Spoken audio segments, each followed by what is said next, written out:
Okay, so we're gonna go ahead and start with the second row. We've completed the first row, and if you look at this, they overlap the smallest amount possible, and you do have this reinforcing coil that's on the inside, okay? You want to blend and get rid of this before you start, so it should look like this, okay? And so you're just dragging this part down and dragging this part up. I had some kids who said it was easier yesterday to just use their finger. Hey, go for it. Whatever makes that quicker for you, okay? We're going to do the same thing that we did last time, where we are using a smaller piece of clay, squishing this in our hand to make this round, rolling it, okay, to round this out, and then putting it on the table. Okay, make sure you roll all the way up and all the way back, and that you're making a bigger coil. Okay, and then you're going to cut this into those sections like we did before. Okay, so these shouldn't be too big. You might even test a piece to see if it's the right size before you cut everything. You could also save a piece. Like if you want to save this day, like after day, so then you can use this as a comparison for the next one that you make. Sometimes that's helpful, okay? So we're going to roll them and flatten them just like before, and I'm just going to do a couple. We're going to talk about how to move the wall and how to make this where you have less cleanup later, because sometimes you can be really sloppy in the beginning and it ends up making things slower for you later. Okay, but again, I would work assembly line and make 10 or so to get started. Okay, so these are going to go on the next row. They aren't going on the outside, they're going on the inside. Okay, so if you look at this, see if it'll focus any better.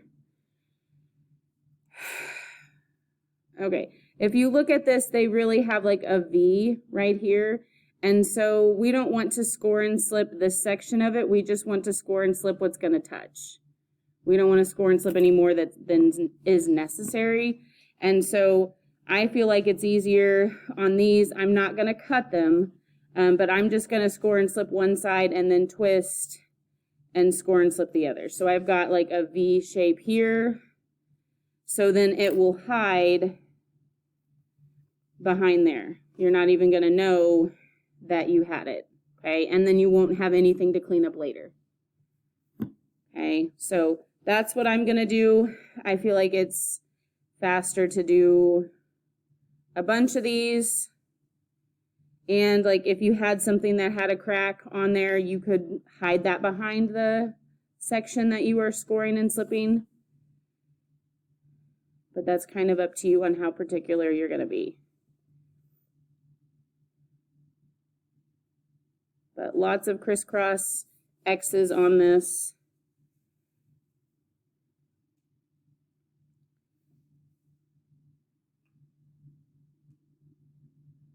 And this is a pretty simple technique once you figure it out.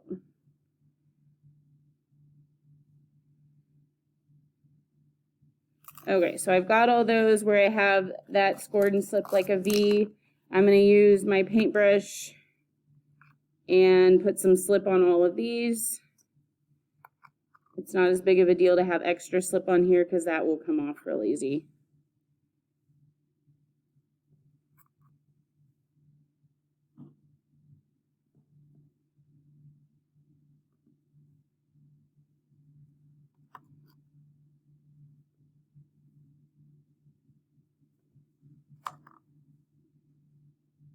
Okay, so I've got all those. Now I'm going to go ahead and do the inside of this. I think it's easier to go ahead and just score and slip the whole thing. Just like I talked about, it's easier to do that because you don't have to keep like picking things up and putting things down. You're kind of just in the groove of making that line or that shape. So I'm just going to go all the way around, score and slip the entire back of this. I'm just going to go one direction and then turn around and go the other direction.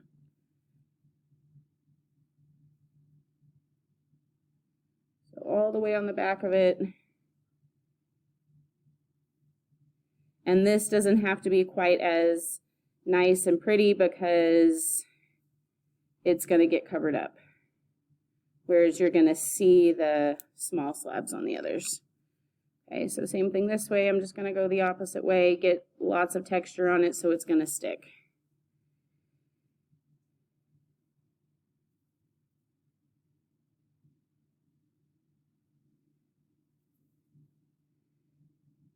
Okay, so that one's good. Get some slip and just dot this on. Don't erase it. Go all the way around.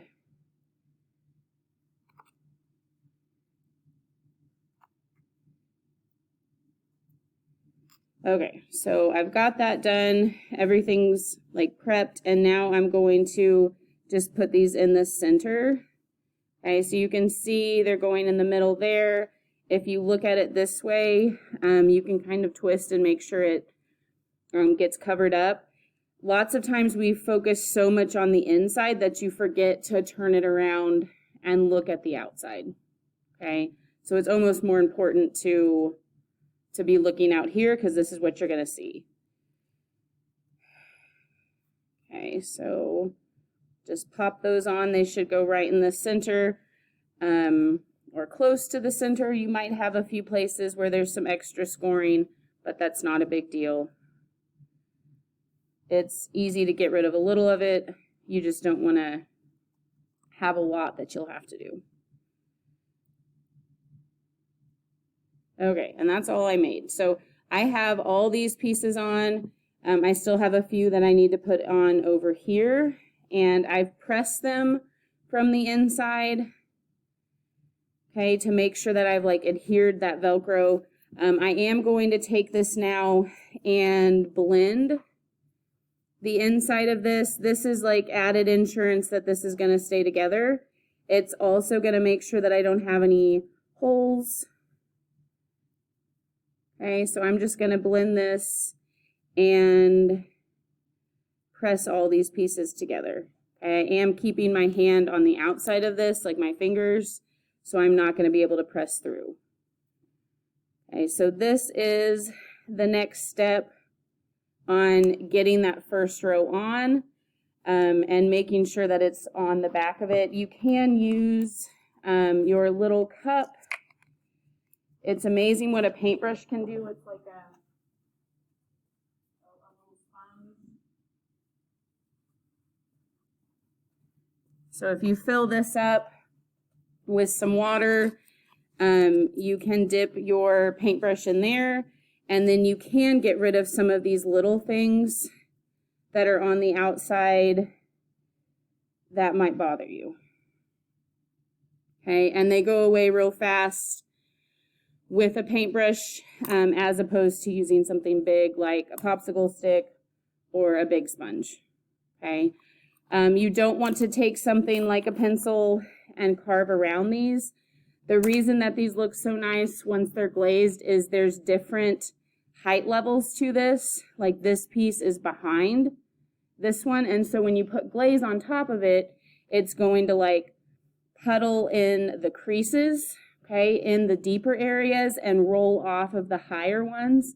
So you're going to see that detail, okay? Some of the glazes even change a color, like right on the edge when the glaze is thinner. And so you don't want to get rid of the texture that's on here, okay? So you want to keep that texture. So we're going to start on the second row, move on from there. I will show you in a little bit talking about moving the wall, where you can make the wall go out, make the wall go in, that kind of thing.